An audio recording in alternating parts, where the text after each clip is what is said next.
આપ નિહાળી રહ્યા છો ભારત દર્શન ન્યૂઝ આજના મહત્વના સમાચાર। કોઈ સુવિધા નહીં, કોઈ ફેસિલિટી નહીં, કોઈ આર્મી નહીં, કોઈ પોલીસ નહીં। જ્યારે મોટા મોટા નેતા આવે કોઈ વીઆઈપી માટે પાછળ કેટલી ગાડી, ઉપર હેલિકોપ્ટર તેનાથી હાલે છે, ટેક્સ પે કરે છે એના ઉપર નથી। વીઆઈપી માટે જે સર્વિસ છે એ આ લોકો માટે કેમ નથી? હું નીચે આર્મી કેમ્પમાં ચિલ્લાઈને કહેતી હતી કે ઉપર કેટલા લોકો જખમી છે, તમે લોકો જલ્દી કંઈક કરો। અમે ઉપરથી પડતા આખડતા નીચે ઉતરતી હજી ઉપર કોઈ ફેસિલિટી ગઈ નહોતી। ઉપર આટલું બધું થઈ ગયું હતું, નીચે આર્મીને ખબર કેમ ન પડી કે ઉપર આ થઈ ગયું છે? આતંકવાદી અમારી સામે આવીને ગોળી મારી જાય છે, હિન્દુ મુસલમાનને અલગ કરીને હિન્દુના બધા ભાઈઓને ગોળી મારી છે। તો આપણી આર્મી કરે છે શું? લાખોની સંખ્યામાં આર્મી હતી ત્યાં, અને જે ટુરિસ્ટ પ્લેસ છે ત્યાં કોઈ આર્મી મેન નહીં, કોઈ પોલીસમેન નહીં, કે કોઈ ફર્સ્ટ એડ કિટ નહીં, કાંઈ જ સુવિધા નહીં। એમાંથી એક આર્મી મેન એવું કહે છે કે તમે લોકો ઉપર ફરવા શું કામ જાઓ છો? હવે તમે મને એ વાતનો જવાબ દો। જો આ રીતનું હતું તો તમે અમને જવા શું કામ દો છો? નહીં, હવે મારા ઘરનો સ્તંભ વયો ગયો છે, હવે તમે મને પાછો આપો, મારે બીજું કાંઈ ન જોઈએ।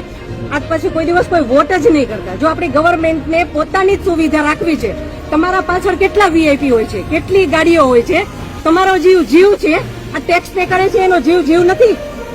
આ છોકરાઓનું શું, આનું ભવિષ્ય શું? આને ડોક્ટર બનાવી છે, આને એન્જિનિયર બનાવો છો, હું કઈ રીતે બનાવીશ? નહીં, મને ન્યાય જોઈએ। મારા છોકરાનું ફ્યુચર ખરાબ ન થવું જોઈએ। આટલા વર્ષની સર્વિસમાં એને ટેક્સ તમે કટ કરીને તમે સેલરી આપો છો ને, અને ઉપર જતા અમે કઈ પણ વસ્તુ ખરીદીએ છીએ, ક્યાંય જઈએ છીએ, ફરીથી ટેક્સ, ટોલ ટેક્સ, બધા ટેક્સ તમે અમારી પાસેથી લ્યો છો। તો મારા ઘરવાળાને જયારે જરૂર હતી ત્યારે કોઈ ફેસિલિટી નથી મળી। મને એનો ન્યાય જોઈએ। તમે લોકો અહીંયા જ રહ્યો, તમે કહો મને કે તમે શું કરશો એના માટે।